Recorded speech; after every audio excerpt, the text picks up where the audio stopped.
No coração do leste da Polônia, no interior de uma terra escondida sob uma camada de lama, corre o rio Warta. Foi neste local que recentemente ocorreu uma descoberta extraordinária. Foi encontrado um tanque da Segunda Guerra Mundial, uma peça rara do século passado, que antes só podia ser sonhada.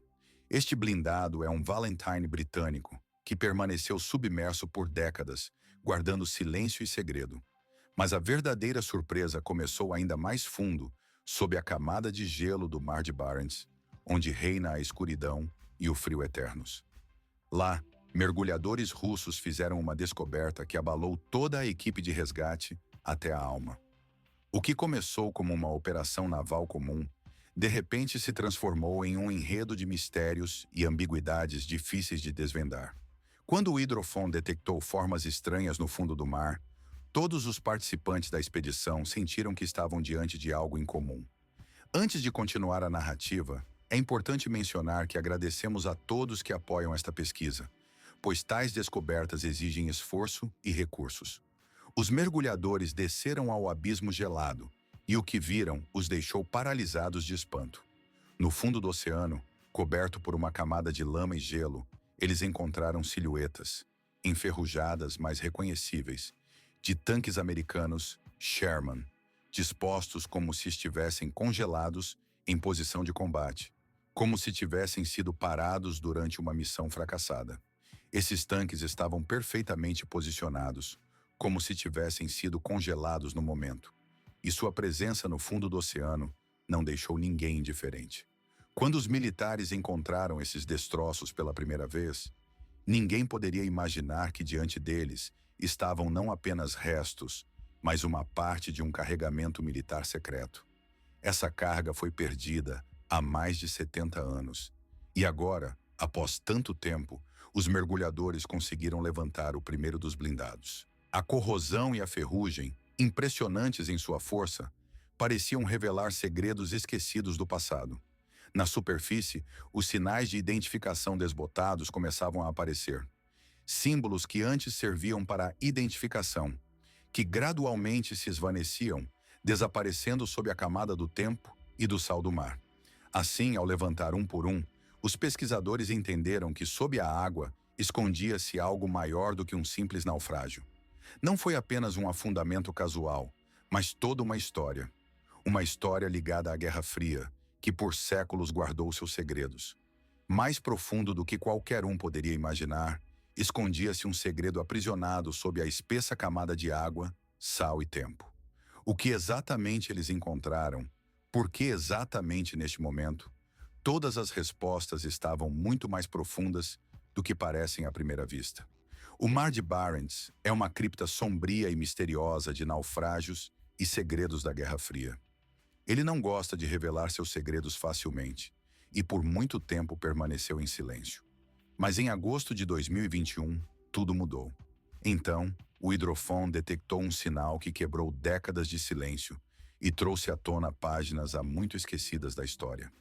Este sinal veio debaixo d'água, perto da península de Kola, região onde a Marinha Russa realizava suas operações árticas habituais. Sua tarefa era calibrar rotineiramente os equipamentos. E foi exatamente nesse momento, entre as profundezas geladas, que foi feita uma descoberta que, por sua importância e mistério, revelou-se completamente incomum. O que foi retirado das profundezas do mar? Não algo comum, mas uma verdadeira descoberta que abalou todos os presentes. A tela a bordo da embarcação de repente brilhou, exibindo uma rede de formas simétricas. Essas formas eram longas, retangulares e, surpreendentemente, muito semelhantes entre si. Inicialmente, os oficiais pensaram que eram restos de carga. Talvez caixas enferrujadas ou partes de um casco de navio destruído. Mas quando os mergulhadores mergulharam na água gelada, a cerca de 31 pés, ou aproximadamente 95 metros abaixo do nível do mar, seus olhares se prenderam em uma cena completamente diferente. Diante deles, repousava algo que, recentemente, foi descoberto nas profundezas do oceano. Um misterioso comboio de navios sobre o qual ninguém, sequer as pessoas que vivem na Terra, tinha ouvido falar. Entre eles estavam tanques e veículos de combate, cujos destinos ninguém informou e cuja existência muitos, até mesmo os historiadores mais experientes, esqueceram. Esses navios, como se tivessem desaparecido no nada, foram encontrados no lugar mais inesperado, e sua descoberta abalou toda a inteligência militar e naval. Em um dia, enquanto os mergulhadores se aprofundavam, um deles entrou em um dos tanques afundados, e essa descoberta mudou completamente a compreensão do que poderia estar acontecendo nos mares durante a Segunda Guerra Mundial. Dentro, em caixas seladas com cera, estavam munições completamente novas, marcadas e datadas de março de 1945. Essas munições pareciam recém-fabricadas, como se tivessem acabado de sair da fábrica, apesar de terem se passado mais de 70 anos desde então. Dentro de uma das caixas, havia um pequeno envelope, desbotado, mas que de modo algum tinha sido prejudicado pelo tempo. No envelope estava simplesmente escrito: Fase 3, Operação Libertação, Operação Del Hans. Essas palavras imediatamente chamaram atenção, pois o nome da operação e a própria frase soavam incomuns, como se fossem de outro tempo ou mundo. No entanto, o mistério principal residia no fato de que a operação de libertação, mencionada no envelope, não figurava em nenhum documento conhecido, divulgado após a guerra. Nem nos arquivos desclassificados dos Warsaw, nem nos documentos soviéticos, nem em memórias, registros ou mesmo nos arquivos ultra-secretos recentemente abertos dos arquivos russos. Em lugar algum havia qualquer indicação de tal operação. Isso tornava a descoberta especialmente enigmática e misteriosa.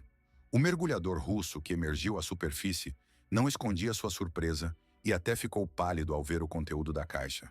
Ele não teve medo de uma explosão ou de perigo, mas sentiu o peso do segredo que agora repousava sobre seus ombros. Ao retornar à costa, ele informou sobre a descoberta e imediatamente a inteligência naval russa decidiu manter tudo em sigilo, incluindo o que tinha sido encontrado. Essa medida provocou um eclipse informacional. Todas as informações sobre a descoberta foram classificadas como segredo de Estado, e nenhuma informação oficial foi mais divulgada. Apesar disso, sussurros e rumores continuaram a surgir. Alguns diziam que militares e especialistas foram levados ao local, disfarçados de oceanógrafos ou pesquisadores. Teorias circulavam de que poderia ter sido uma remessa abandonada de armas, destinada aos aliados soviéticos nos últimos dias da guerra, ou um acordo secreto que permaneceu oculto. Outros acreditavam que se tratava de um contrato ultra-secreto relacionado ao fornecimento de armamentos, do qual ninguém até então tinha conhecimento. As condições da própria descoberta apenas aumentavam o mistério. Diferente da maioria dos destroços encontrados na mesma região, esses tanques estavam em estado de conservação muito bom, praticamente sem corrosão significativa, com apenas alguns lascos de tinta visíveis. Biólogos marinhos convidados para análise observaram que o leito marinho ao redor era estéril, sem conchas, algas ou qualquer forma de vida marinha. Parecia que esse comboio criara sua própria quarentena subaquática, isolada do resto do mundo. Mergulhos posteriores revelaram detalhes novos e incomuns. Por exemplo, uma caixa de aço lacrada, presa por parafusos ao compartimento do motor, tinha na superfície um emblema em relevo, a imagem de uma águia calva segurando uma coroa de louros. Dentro dessa caixa, encontraram documentos manuscritos, que não estavam lacrados nem impressos. Não havia data nem assinatura, apenas uma frase codificada: Diretiva Moon, apenas para os olhos. Ninguém entre os participantes da expedição, mergulhadores, engenheiros ou oficiais, conseguiu determinar exatamente a qual órgão essa sigla pertencia. Até hoje, ela permanece um enigma. Algumas semanas antes do fim das sangrentas batalhas na Europa e das últimas grandes operações que deveriam decidir o destino do continente, surgiu a questão: por que tanta pressa em mover todo um comboio de tanques por estreitos perigosos, sem escolta adequada e sem um registro completo?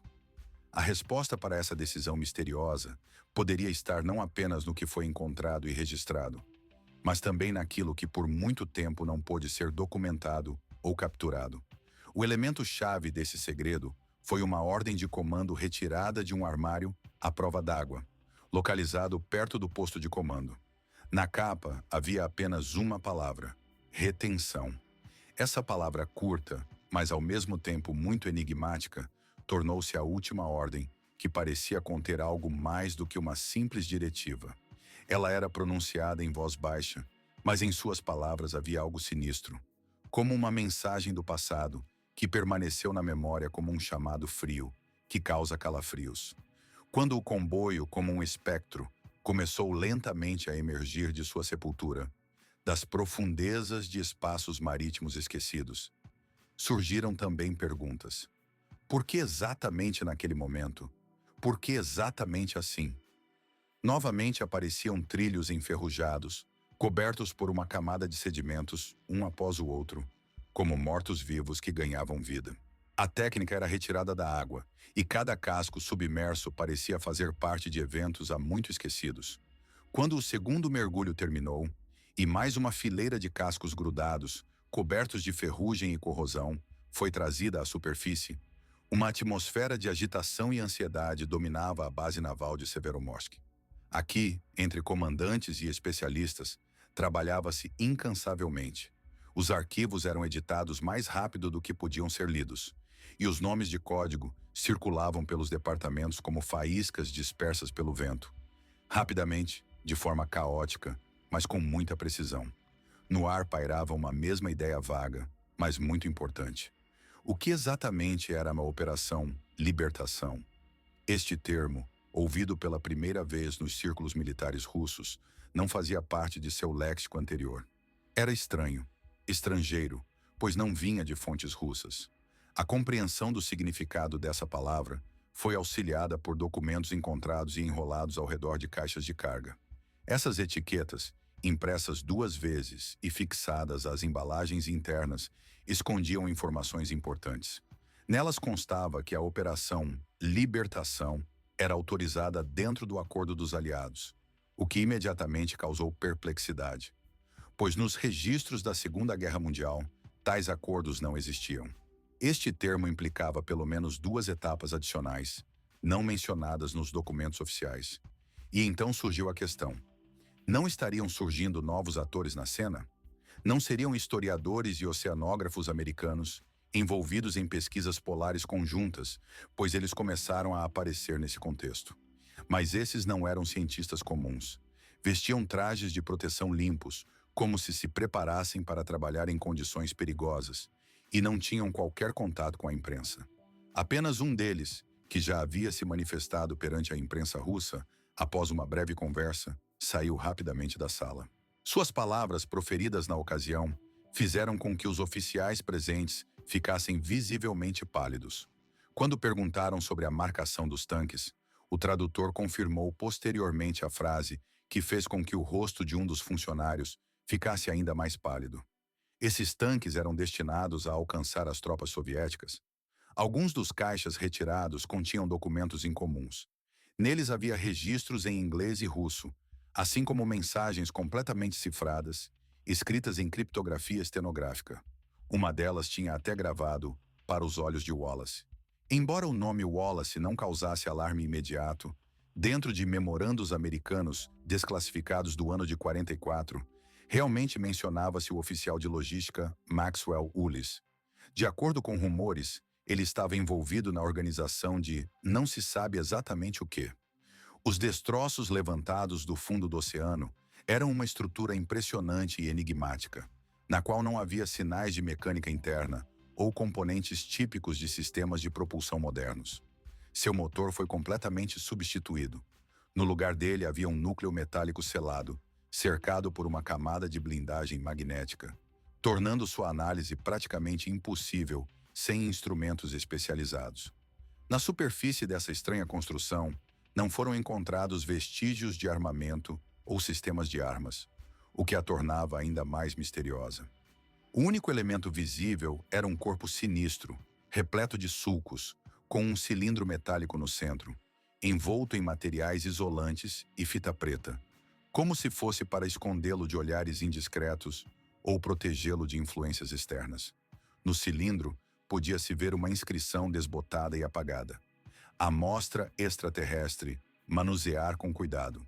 Essa inscrição imediatamente levou à interrupção de todas as operações de mergulho, pois indicava que a descoberta era algo incomum e potencialmente perigoso. Atualmente, a amostra está sob custódia em um local secreto, e sua existência tem despertado intenso interesse entre observadores e especialistas internacionais. Logo após a descoberta, surgiram diversas hipóteses sobre sua origem. Teóricos militares sugeriram que talvez fosse uma tecnologia de dissuasão nuclear, desenvolvida ainda na era da Guerra Fria. Sistemas destinados a evitar conflitos ou a conter possíveis adversários. Outros, mais inclinados a teorias paranormais, especularam sobre uma ligação com experimentos secretos realizados ainda na Segunda Guerra Mundial. Segundo essas versões, poderia tratar-se de tentativas de criar armas ou fontes de energia usando materiais desconhecidos, supostamente extraídos de fontes misteriosas além do nosso alcance tecnológico. Claro que tudo isso permanecia apenas como especulação, um sussurro entre um grupo restrito de especialistas e observadores curiosos. Quando a informação sobre a descoberta começou a se espalhar amplamente, ela chegou a alguns ex-oficiais de inteligência dos Estados Unidos. Um deles, preferindo permanecer anônimo, confirmou que tinha visto documentos relacionados ao objeto e chegou a mencionar um manifesto datado de 1957. Nesse manifesto, segundo ele, havia uma lista de suprimentos experimentais que nunca deveriam cair em mãos erradas ou se tornar de conhecimento público.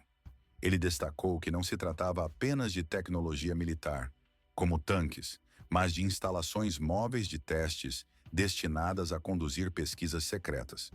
Caso essas instalações fossem desviadas do curso, o protocolo exigia destruir todas as evidências, incluindo seu descarte no oceano. A questão de saber se esse afundamento do navio foi intencional permanece sem confirmação, pois não há dados oficiais a esse respeito. No entanto, imagens térmicas de satélite feitas na época registraram anomalias de temperatura localizadas na área dos destroços, o que não pode ser explicado por correntes marítimas comuns. Essas anomalias indicavam que algo incomum estava acontecendo debaixo d'água e que ainda não tinha sido revelado. Nas semanas seguintes, a atividade da inteligência naval russa no Mar de Barents aumentou significativamente. Foram implantados drones de reconhecimento na região, e patrulhas árticas foram redirecionadas para novas rotas para monitorar possíveis movimentações. Cada trajeto conhecido até o local de repouso final desse objeto misterioso foi rigorosamente restrito por zonas geográficas, e as forças militares americanas foram evacuadas silenciosamente, sem relatórios oficiais ou divulgação. Até hoje, o Kremlin nega qualquer importância militar à descoberta, chamando-a simplesmente de uma anomalia histórica, sem relação com tecnologias militares modernas. Por sua vez, representantes do Pentágono não fizeram comentários a respeito, preferindo deixar todas as questões sem resposta. Contudo, aqueles que participaram de mergulhos e estudos iniciais continuam a cochichar sobre suas observações.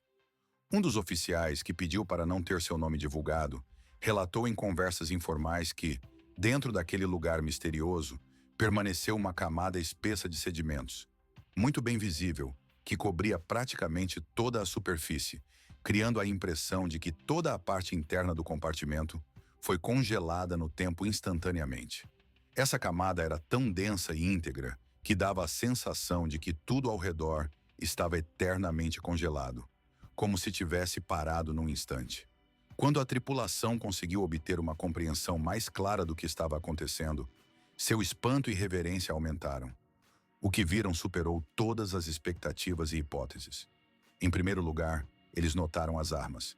3 carabinas marca M1, que estavam firmemente fixadas nos suportes de armas dentro do compartimento. Essas instalações de armas pareciam danificadas. Estavam inchadas pela água, deformadas em direções estranhas e inesperadas, como se tivessem sofrido fortes impactos mecânicos ou ação da água que as alterou. No entanto, uma inspeção mais detalhada revelou sinais de destruição anormais. As partes de madeira das armas estavam praticamente intactas. Conservaram sua aparência original, quase sem danos, enquanto as partes metálicas, especialmente os canos, pareciam derretidas ou submetidas a um calor extremamente intenso. Os canos pareciam parcialmente fundidos, como se tivessem sido queimados, mas sua estrutura permanecia reconhecível, o que acrescentava um mistério a toda essa cena.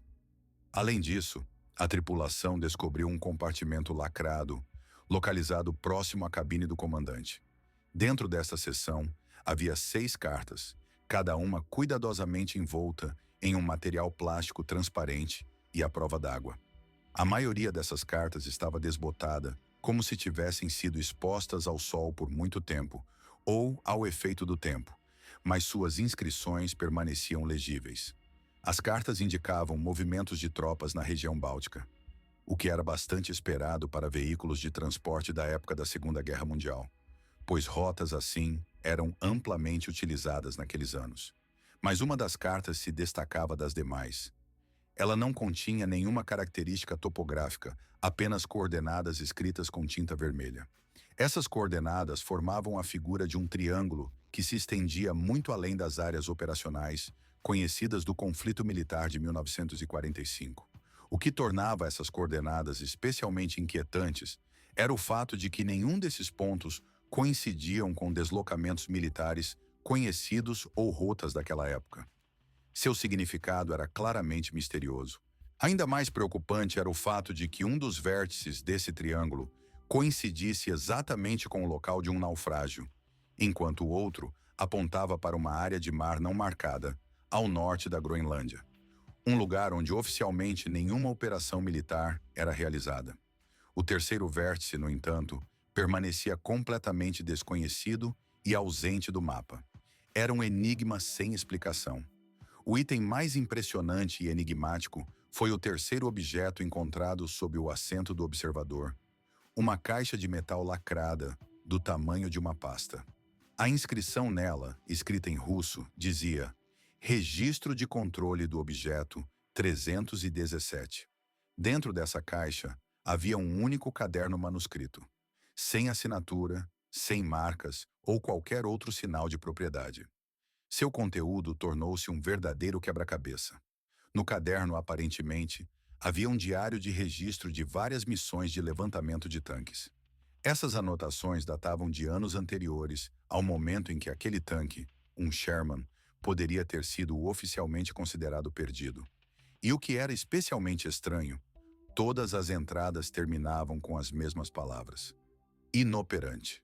Especialistas que estudaram esse material especulavam se o caderno não teria sido acidentalmente anexado a um tanque de treinamento de fabricação soviética, uma cópia feita para fins de treino. No entanto, os números de série, marcas no casco e nas placas de blindagem coincidiam totalmente com equipamentos militares americanos da década de 1940. Até mesmo as leituras dos instrumentos indicavam que se tratava de um modelo de equipamento militar americano da época da Segunda Guerra Mundial. E ainda assim, dentro de alguns achados, algumas construções lembravam estruturas maciças cobertas por uma camada espessa de gelo, com forma de cúpula. Essas construções não tinham qualquer paralelo conhecido na arquitetura ou na engenharia. As últimas 3 eram totalmente pintadas de preto, mas brilhavam sob luz infravermelha, criando na superfície padrões geométricos complexos. Esses padrões eram claramente visíveis apenas com o uso de tecnologias especiais, como iluminação infravermelha, o que os tornava ainda mais enigmáticos. Quando os arquivistas militares tentaram sistematizar e catalogar fotografias e arquivos relacionados a esses objetos, eles enfrentaram uma situação incomum. Toda a informação foi imediatamente recodificada e ocultada. A própria imagem do tanque que estava próximo foi transferida para um hangar especialmente protegido na cidade de Kineraad. O último relatório sobre essas descobertas resumiu-se a uma declaração simples, mas bastante enigmática. Conteúdo do tanque extraído, tripulação desconhecida, origem anômala, investigação adicional adiada, informações não destinadas ao acesso público. Para as pessoas comuns, parecia apenas mais um pedaço de metal de uma era muito passada, sem grande importância. No entanto, aqueles que estavam no local entendiam muito mais. Os militares descobriram uma série de tais tanques no oceano, e seus rostos ficaram pálidos ao perceberem. Não era apenas uma descoberta de um objeto metálico. Era uma mensagem, e talvez um aviso. Quando os serviços de resgate russos recuperaram um tanque Sherman, parcialmente coberto de lama, do fundo do oceano perto da ilha de Sakhalin, todos os olhares se voltaram imediatamente para uma questão. Como um tanque americano tão famoso da Segunda Guerra Mundial acabou nessas águas? Obviamente, a continuação lógica dessa pergunta foi outra. Como esse veículo de combate chegou lá? E quem o trouxe? Usando imagens hidroacústicas e detectores de metal, mergulhadores começaram a inspecionar o fundo. Como resultado, eles encontraram fragmentos dispersos de uma embarcação de transporte, localizada a cerca de 120 metros a leste do local onde o tanque foi encontrado. A estrutura da embarcação, em sua maior parte, consistia em um esqueleto. Ela estava enterrada na areia e coberta por corais. No entanto, alguns fragmentos de seu casco metálico, vigas reforçadas e uma chapa de caldeira enferrujada permitiram aos especialistas determinar a origem exata do navio. Pela identificação, o navio tinha o nome USC Thomas Donaldson, e é aqui que começa o verdadeiro mistério. Segundo registros históricos, esse navio foi oficialmente declarado naufragado em março de 1945, perto das costas de Murmansk. Ele foi torpedeado por um submarino alemão durante um dos últimos comboios aliados na Segunda Guerra Mundial. Documentos confirmavam que o Thomas Donaldson transportava cargas militares para a União Soviética. De acordo com a lei de Lend-Lease, tratava-se de um importante acordo militar que permitia aos Emanuananim fornecer apoio material aos aliados, fornecendo-lhes tecnologia, armamento e recursos. Naqueles anos, esses comboios de transporte de cargas pelo Lend-Lease eram uma realidade, e segundo registros históricos, o navio realmente existia. No entanto, os destroços encontrados perto da ilha de Sakhalin levantam sérias dúvidas, pois os registros iniciais indicam que seus restos estão localizados a aproximadamente 100 milhas ao noroeste, longe do local. Isso leva a questionar, ou os destroços na ilha de Sakhalin não são de Thomas Donaldson de forma alguma, ou há uma outra embarcação, não documentada nas fontes oficiais, que foi enviada às águas soviéticas e permaneceu fora do alcance dos historiadores. A análise estrutural dos destroços revelou uma alta semelhança com a construção de um navio do tipo Liberty, uma embarcação produzida em massa durante os anos 40 para rápida implantação. As características comuns, disposição das anteparas, configuração do casco, detalhes do motor, correspondiam totalmente à classe Donaldson. Mas, ao mesmo tempo, os especialistas identificaram algumas divergências.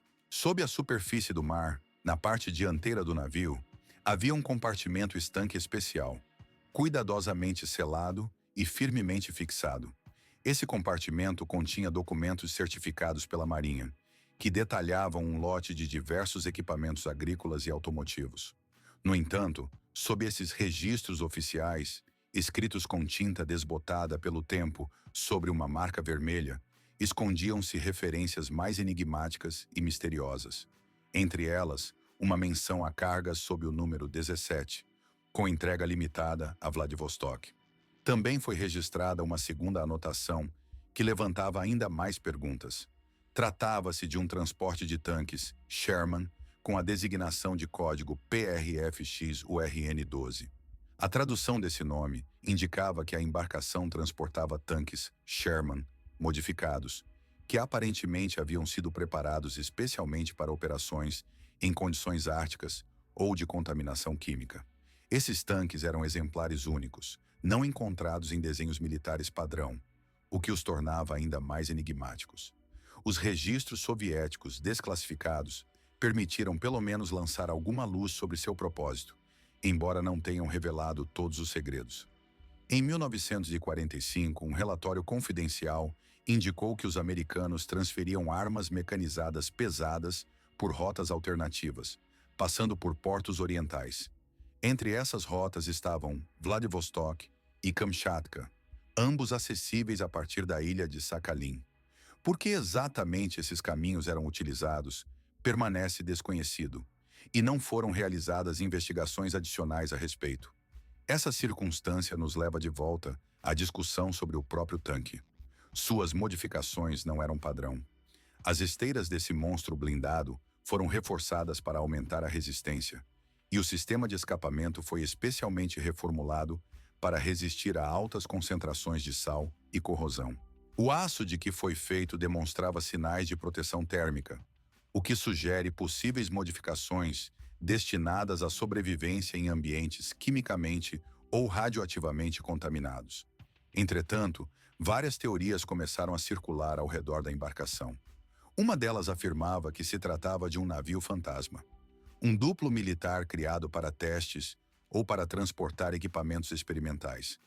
Essa versão sugeria que tal navio poderia negar completamente sua existência, escondendo-se dos olhos do inimigo e da inteligência.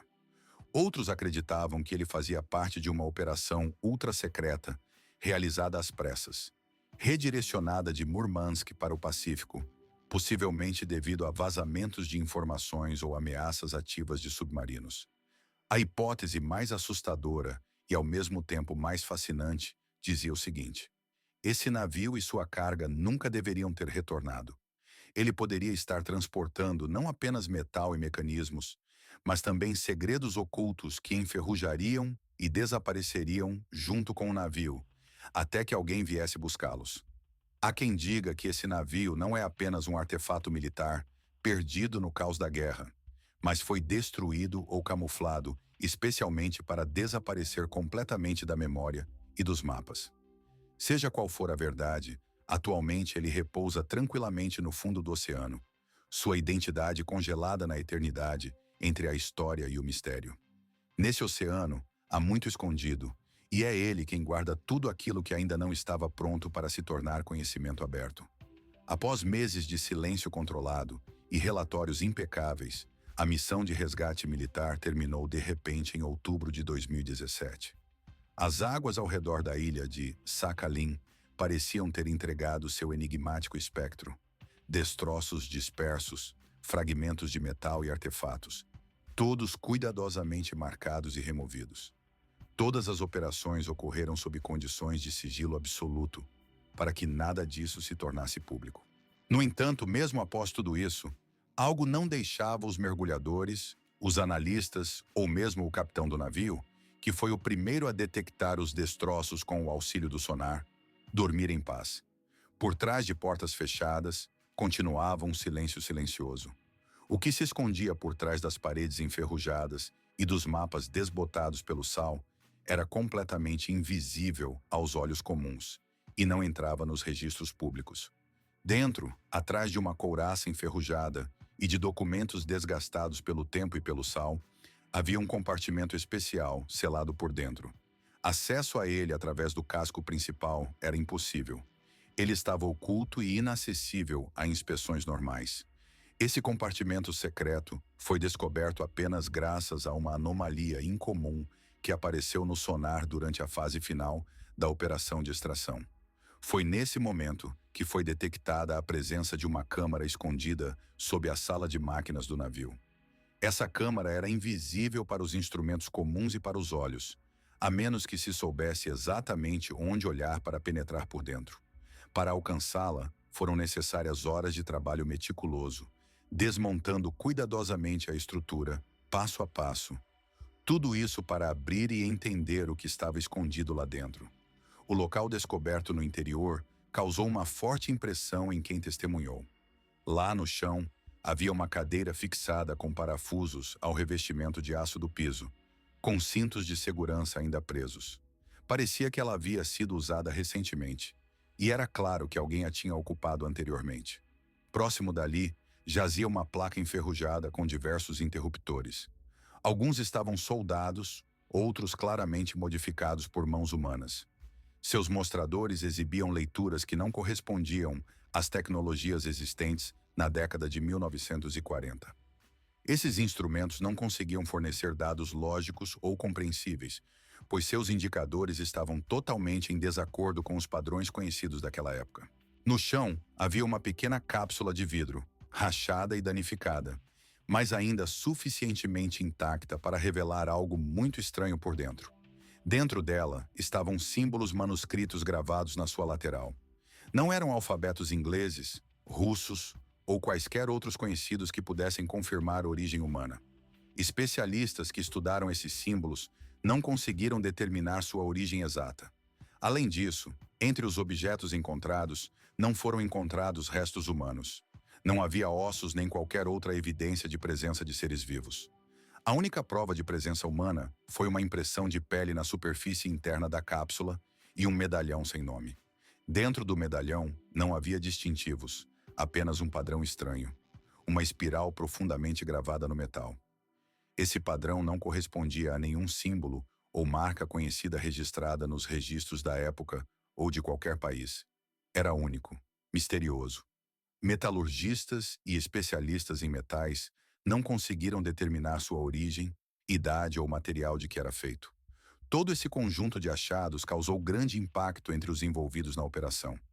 Após a descoberta de todos esses objetos estranhos e enigmáticos, a equipe recebeu a ordem de interromper as ações. A câmera foi novamente lacrada. Toda a documentação e fotos feitas durante a operação foram confiscadas e classificadas como segredo. Nenhum dos participantes da expedição teve permissão para falar sobre o que viu. Logo, um dos mergulhadores se aposentou, alegando estresse insuportável causado pelo que testemunhou. Outro foi transferido sem aviso prévio para uma instalação em Murmansk, enquanto os demais permaneceram em silêncio, retornando ao continente. Nos relatórios preparados para a direção, tudo foi apresentado em códigos comuns e frases discretas. Comunicados públicos declararam a missão como bem-sucedida. Supostamente conseguiram extrair um artefato que, alegadamente, não tinha interesse algum. Nos documentos internos, porém, essa operação foi denominada não convincente e, na prática, permaneceu na clandestinidade. Após algumas semanas, durante mais uma inspeção naval, o hidrofone detectou interferências metálicas fracas na mesma região onde anteriormente foi encontrado o local do naufrágio. Isso foi surpreendente, pois o navio guarda seus segredos de acordo com suas próprias regras e, às vezes, ele os recolhe rapidamente, como se fechasse a porta atrás de si quando deseja. Essa abordagem em relação a assuntos e informações mostra que ele sabe manter seus segredos sob controle e não se apressa em compartilhá-los com os outros. De vez em quando, ele decide revelar suas cartas, mas logo as fecha novamente, retornando ao seu silêncio e tranquilidade. Essa é sua maneira especial de manter tudo sob rígido controle e não revelar demais. Agradecemos por ter ficado conosco durante todo este vídeo, por sua atenção e interesse. Sua presença é muito importante para nós e valorizamos seu tempo e apoio. Se você acredita que nosso trabalho é realmente importante e útil para você, ficaríamos muito gratos pelo seu apoio com um like e por permanecer conosco. Isso nos ajudará a continuar criando conteúdo interessante e útil. Além disso, para não perder os novos episódios e ficar por dentro de todas as novidades, você pode clicar no sininho para receber notificações sobre nossos próximos lançamentos.